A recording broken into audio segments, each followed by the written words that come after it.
ये कहानी है उत्तर प्रदेश के बलियापुर गांव की। उत्तर प्रदेश के एक छोटे से कोने में बसा बलियापुर गांव, उस गांव में कुल 50 घर थे, जहां शाम ढलते ही सन्नाटा पसर जाता था।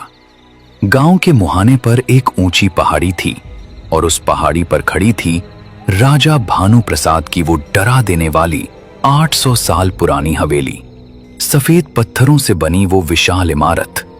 जब से राजा भानु प्रसाद की मौत हुई है, तब से वो हवेली काली पड़ चुकी थी, जैसे वक्त ने उस पर काली शाई पोत दी हो।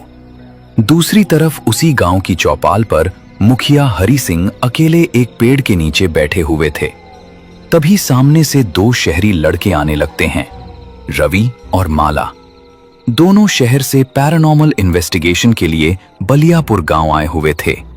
जैसे ही वो दोनों मुखिया जी के पास आते हैं, तभी वहां बैठे मुखिया जी ने जोर से चिल्लाते हुए उनके तरफ देखते हुए कहा, बेटा जल्दी इस गांव से, जहां से आए हो वहां वापस चले जाओ।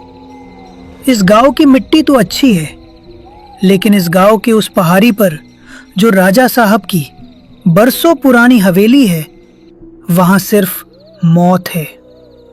काका, ये बोल के हम डरने वालों में से नहीं हैं। हमने सुना है कि राजा भानु प्रसाद की हवेली में कुछ ऐसा है जिसे विज्ञान नहीं समझ पाया। इसीलिए हम उस हवेली में जाके पता करने आए हैं कि उस हवेली में ऐसा क्या है जो लोग आज भी उस हवेली के पास जाने से भी डरते हैं। तभी उनके पीछे से उसी गांव के पंडित श्यामलाल, जो एक बहुत ही अनुभवी पंडित हैं, वो आने लगते हैं। उनके हाथ में एक रुद्राक्ष की माला थी और माथे पर गहरा लाल कलर का तिलक लगाया हुआ था। जैसे ही वो वहां आए, उन्होंने रवि की आंखों में झांका और बोले, बेटा, इस गांव में विज्ञान की बातें नहीं करो तो बेहतर होगा, क्योंकि राजा साहब की हवेली किसी विज्ञान की मोहताज नहीं है। यहां तुम अपनी विज्ञान की बातें करना ही मत। जहां से राजा भानु प्रसाद के हवेली के वो डरा देने वाले रहस्य शुरू होते हैं, वहीं से तुम्हारा विज्ञान खत्म होता है। जहां से भानु प्रसाद का डर शुरू होता है, वहां किसी भी इंसान का पहुंचना बहुत ही मुश्किल हो जाता है। उस हवेली की ईंटें आज भी जिंदा इंसानों के खून की प्यासी हैं। ये सब देख के वहीं दूर खड़े उसी गांव के दो लोग, हरिया और मोहन, आपस में बातें कर रहे थे। मोहन, सुना तुमने? ये शहरी लड़के हमारे गांव की राजा साहब के हवेली की सच्चाई जानने हमारे गांव आए हैं। राजा साहब की हवेली के तहखाने में आज भी सोने की अशर्फियां दबी हैं। अगर हम इन शहरी लड़कों के साथ उस हवेली के अंदर घुस गए तो हमारा काम बन जाएगा, हम अमीर हो जाएंगे। अरे नहीं भाई हरिया, मेरी पत्नी रेवती कहती है कि जो उस राजा साहब के हवेली के साये में आ जाता है, वो कभी उस राजा साहब के हवेली से जिंदा वापस घर नहीं आया। भाई हरिया, मुझे तो अपनी जान प्यारी है, ना कि वो हवेली का खजाना। अगर तुम्हें जाना है उन शहर वालों लड़कों के साथ तो तू जा सकता है, लेकिन मैं नहीं आने वाला तुम्हारे साथ उस मौत के हवेली में। अबे वो मोहन, डरपोक मत बन। मुझे पता है कि तू ये बातें क्यों कर रहा है। तुझे ऐसा लगता है कि पंडित जी हमें उस हवेली में जाने के लिए रोकेंगे? तुझे इसी बात का डर है ना? अबे मोहन, पंडित जी तो हमें उस हवेली में जाने के लिए डराएंगे ही, लेकिन आज हम उस शहरी लड़कों के साथ उस हवेली में जाके ही रहेंगे। इतना बोलते ही दोनों, हरिया और मोहन, उन शहरी लड़कों के पास जाने लगते हैं।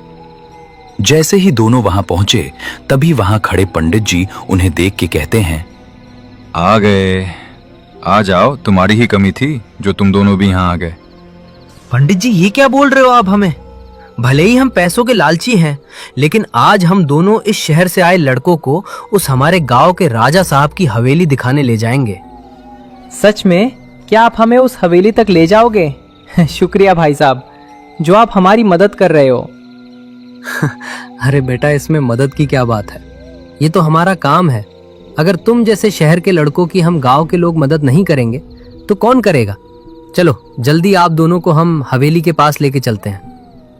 बेटा, मेरी बात याद रखना, अगर तुम दोनों उस हवेली के पास गए तो जिंदा वापस शहर नहीं जा पाओगे।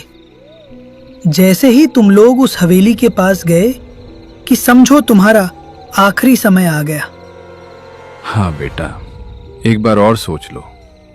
उस हवेली के पास जाना मतलब मौत को दावत देना होगा। इसीलिए मैं फिर से कह रहा हूं कि इस दोनों के बातों में मत आ जाओ। ये तो थोड़े पैसों के लिए तुम्हारी जान खतरे में डाल रहे हैं। ये दिनों तो हमारे गांव के लालची इंसानों में से एक है। इन दोनों की बातों में आकर तुम दोनों उस मौत के हवेली में मत जाओ। पंडित जी, आप ऊन शहर के लड़कों को क्यों डरा रहे हो? आप दोनों तो उनकी मदद नहीं कर रहे हो, और हम ऊन लड़कों की हवेली में जाने की मदद कर रहे हैं, तो उसमें भी आप दोनों को प्रॉब्लम हो रही है। ठीक, हम नहीं करते इनकी मदद। हम अभी यहाँ से घर लौट जाते हैं। अब ये शहर के लड़के जाने और आप जाने। चल बे मोहन, यहाँ से, हमें नहीं करनी है किसी की मदद। जैसे ही हरिया और मोहन घर के तरफ जाने लगते हैं, तभी रवि ने जोर से उनके तरफ देखते हुए कहा, अरे रुको भाई, कहाँ जा रहे हो? हम दोनों को उस राजा साहब के हवेली तक तो छोड़ दो। हम इस बात के आपको पैसे भी देंगे, तो प्लीज हमारे साथ हवेली तक चलो। ये सुन के दोनों हरिया और मोहन रुक जाते हैं।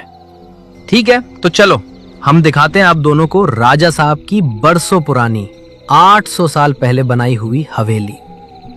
तभी हरिया, मोहन, रवि और माला राजा साहब की हवेली की तरफ जाने लगते हैं। कुछ ही दूर जाने के बाद हवेली के रास्ते से अजीब तरीके से किसी के चिल्लाने की और हंसने की आवाजें सुनाई दे रही थी, मानो उस रास्ते पे कोई इंसान उन्हें रोकने की कोशिश कर रहा हो। ये सब देख के रवि और माला डर जाते हैं। उन दोनों के शरीर ये सब देख के कांपने लगते हैं। तभी डरते डरते रवि हरिया को कहता है, भाई साहब, इस रास्ते से ये कैसी डरावनी आवाजें आ रही है? क्या ये आवाजें किसी भूत प्रेत की है क्या? क्या हवेली के पास जाना अभी उचित होगा? जो बातें वो काका और वो पंडित जी कह रहे थे, हो बातें क्या सच तो नहीं? उस हवेली में सच में राजा साहब की आत्मा रहती है क्या? रवि, हम वापिस शहर चले जाते हैं। मुझे भी ये रास्ता कुछ अजीब दिख रहा है। देखो ना, अभी हम हवेली के पास गए भी नहीं, और इस रास्ते से ये कैसे अजीब डरा देने वाली आवाजें सुनाई दे रही है। अरे शहर के नौजवानों, तुम लोग इतना क्यों डर रहे हो? इस रास्ते किसी भूत प्रेत की आवाजें नहीं, बल्कि इस गांव के पीछे जो घना जंगल है, ये आवाजें उसी जंगल के जानवरों की है। तुम दोनों डरो मत। जैसे ही थोड़ी दूर जाने के बाद वो सब लोग उस राजा साहब की 800 साल पुरानी हवेली के पास पहुंचे। उस हवेली के गेट पर एक बूढ़ा शख्स खड़ा था, जिसका नाम मंगदराम था। वो पिछले 60 सालों से उस हवेली की चौकीदारी कर रहा था। लोग कहते थे कि वो इंसानों से ज्यादा रूहों से बात करता है। जब हरिया, मोहन, रवि और माला वहां पहुंचे, तो मंगदराम ने बिना उनकी ओर देखते हुए कहा, तुम लोग इस हवेली के पास क्यों आए हो? तुम लोगों को पता नहीं कि इस हवेली के पास किसी भी इंसान को आने की मनाही है? तो तुम लोग यहां किस लिए आए हो? अगर तुम लोग यहां तक आ गए हो तो अपने साथ बिस्तर लेकर तो आए ही होंगे। अगर बिस्तर नहीं लाए हो तो अपना कफन तो जरूर लेकर आए होंगे, क्योंकि यहां से लोग जिंदा नहीं, सिर्फ उनकी लाशें जाती हैं।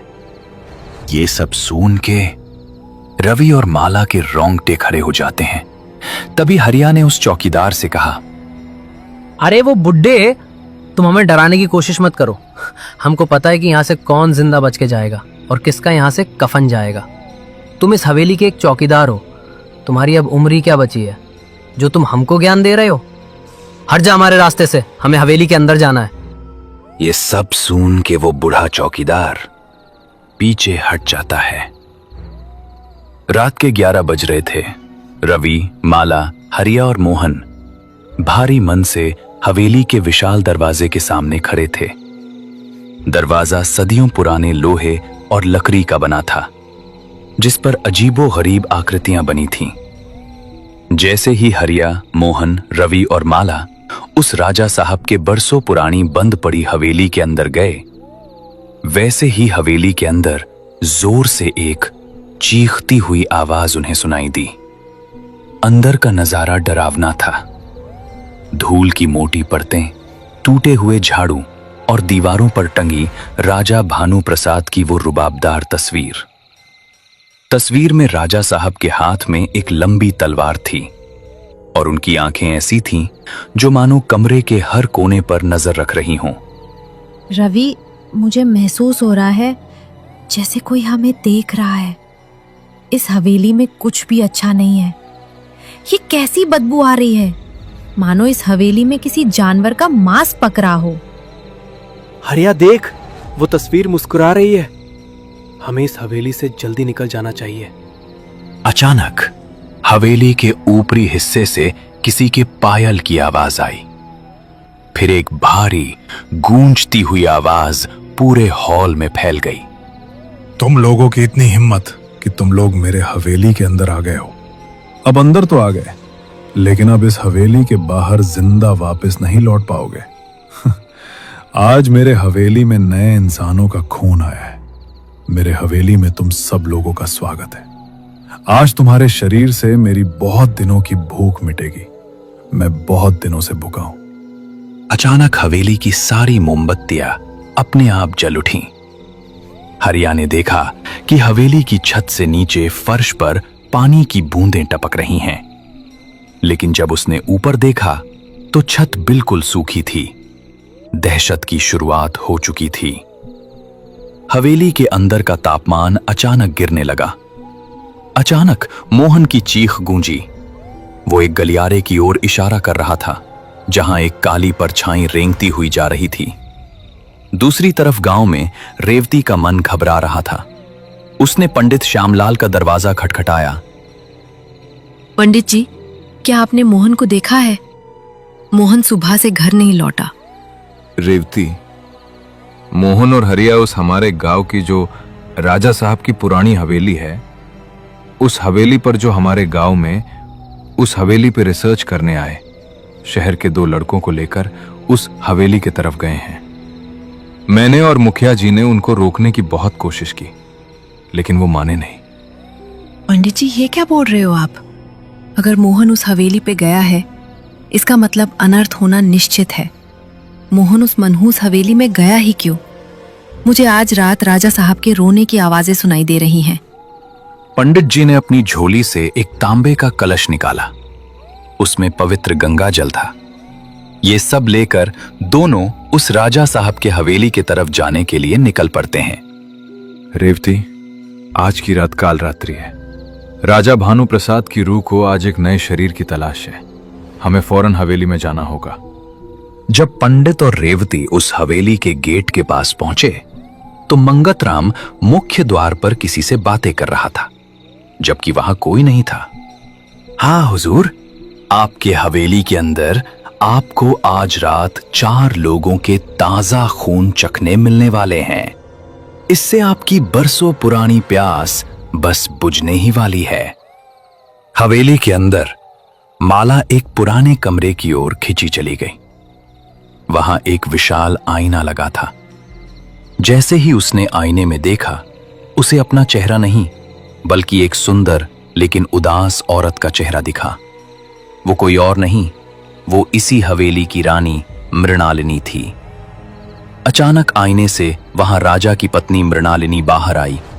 ये सब देख के माला जोर से चिल्लाई, रवि, मुझे बचाओ, ये मुझे मार डालेंगी, जल्दी इधर आ जाओ। माला की चिख सुन के रवि उस कमरे में आया। जैसे ही रवि उस कमरे में आया, वैसे ही रानी मृणालिनी वहां से हवा में गायब हो गई। माला, तुम डरो मत, अब मैं तुम्हारे पास हूं। तुम क्यों चिल्लाई? इस कमरे में कोई था क्या? मुझे तो इस कमरे में कोई नहीं दिखाई दे रहा है। रवि ये सब बोल ही रहा था कि उतने में हरिया और मोहन वहां आ जाते हैं। बेटा, जल्दी इस हवेली से भागो। ये कोई हवेली नहीं, ये हवेली तो जिंदा कब्र है।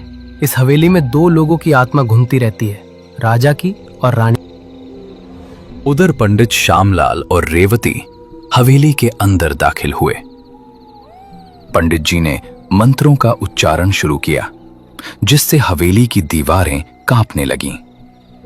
वे दोनों उस कमरे की ओर बढ़े जहां हरिया, मोहन, रवि और माला डर के मारे बेशुद्ध पड़े थे और राजा भानु प्रसाद की आत्मा उन लोगों के शरीर के पीछे एक विशाल धुएं के साए की तरह खड़ी थी। राजा भानु प्रसाद, तूने जीते जी अपनी प्रजा को बहुत सताया है। और अब मरने के बाद भी तू इस गांव के लोगों को चैन से नहीं जीने दे रहा है। जिस रानी को तूने बेवफा समझकर मार दिया, वही आज तेरी बर्बादी का कारण बनेगी।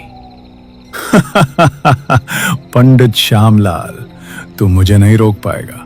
मैंने 100 साल इंतजार किया है इस रात का। आज इस सभी जवान लोगों की बलि और इस शहर के लड़के का शरीर मुझे फिर से जीवित कर देगा। पंडित जी ने रेवती के हाथों में एक पुराना हार दिया और उसे कहा, रेवती, ये रानी मृणालिनी का वो हार है जो राजा ने उसे शादी पर गिफ्ट दिया था। इसे उस हवन कुंड में डालो, वही राजा की शक्ति का स्रोत है। पंडित जी की ये बात सुन के जैसे ही रेवती उस हवन कुंड की तरफ आगे बढ़ी, राजा की रूह ने एक भयानक गर्जना की। वहां की सभी चीजें हवा में उड़ने लगी, लेकिन तभी अचानक हवा में उड़ती हुई रानी मृणाली की आत्मा वहां आ गई। राजा भानु प्रसाद, मैं तुम्हारी पत्नी रानी मृणालिनी हूं। मैंने कोई भी गलती किए बिना तुमने मुझे उस दीवार में जिंदा चुनवा दिया था जहां सूरज की किरण तक नहीं पहुंचती थी। आज मैं भी तुम्हें उस नरक में ले जाऊंगी जहां से तुम कभी वापस नहीं आ पाओगे। हवेली के अंदर राजा भानु प्रसाद और उसकी पत्नी रानी मृणालिनी, जो कई सालों पहले राजा ने उसको एक दीवार में जिंदा दफन कर दिया था, उन दोनों में भयानक महायुद्ध शुरू हो गया। पंडित जी लगातार मंत्र पढ़ रहे थे। दूसरी तरफ युद्ध में राजा की आत्मा रानी के आत्मा के सामने कमजोर पड़ने लगी। बेटा रेवती, अब जो तुम्हारे हाथ में रानी का हार है, जल्दी उस हार को इस हवन कुंड के आग में डालो। जैसे ही रेवती ने वो हार उस अग्नि कुंड के पवित्र अग्नि में फेंका, वैसे ही राजा भानु प्रसाद की आत्मा के शरीर को आग लग जाती है। राजा उस आग के ज्वाला में जलने लगा। उसकी चीखें इतनी भयानक थीं कि बलियापुर के कुत्तों के रोने की आवाजें थम गईं। पंडित श्यामलाल और बालियापुर के लोगों, मैं खत्म नहीं हो सकता। मैं राजा हूं। इस मेरे हवेली से मुझे कोई नहीं निकाल सकता, समझ गए तुम लोग? मैं फिर से लौट के आऊंगा। तू राजा नहीं, एक भटकता हुआ साया है। जल्दी इस हवेली को छोड़ के चला जा और इस हवन कुंड के आग से राख बन जा। तभी वहां एक जोरदार रोशनी हुई और पूरी हवेली हिल गई। छत का एक बड़ा हिस्सा उस आग से जल गया और राजा का साया हमेशा के लिए उस हवन कुंड के आग में विलीन हो गया। जैसे ही राजा भानु प्रसाद उस आग में खत्म हो गया, ये देख के रानी मृणालिनी को बहुत खुशी हुई, जैसे उसके आत्मा को बरसों पहले की शांति मिल गई हो। तभी अचानक रानी मृणालिनी की आत्मा भी हवा में विलीन हो गई। रेवती, आज तू ना होती तो आज मेरा क्या होता? भाई मोहन, हमें इस हवेली में सोना चांदी तो नहीं मिला, लेकिन हम सबकी जान बच गई। हमारे लिए यही सबसे बड़ा खजाना है।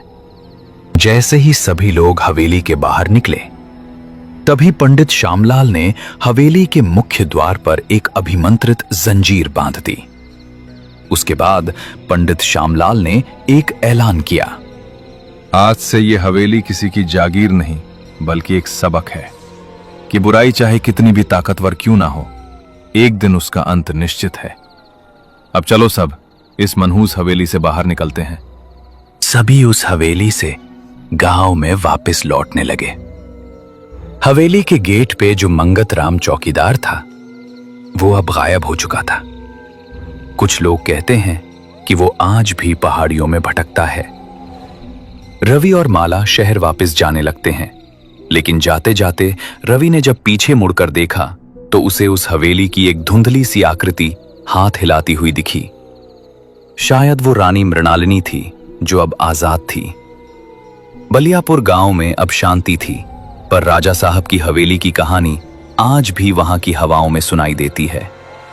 कैसी लगी दोस्तों ये कहानी? अगर अच्छी लगी हो तो प्लीज इस चैनल को सब्सक्राइब कर लेना और इस वीडियो को लाइक और शेयर जरूर करना, ताकि इसी तरह की हॉरर स्टोरी मैं आपके लिए इस चैनल पे लाता रहूंगा। धन्यवाद दोस्तों। टू बी कंटिन्यू फॉर भूतिया टून वाला यूट्यूब चैनल।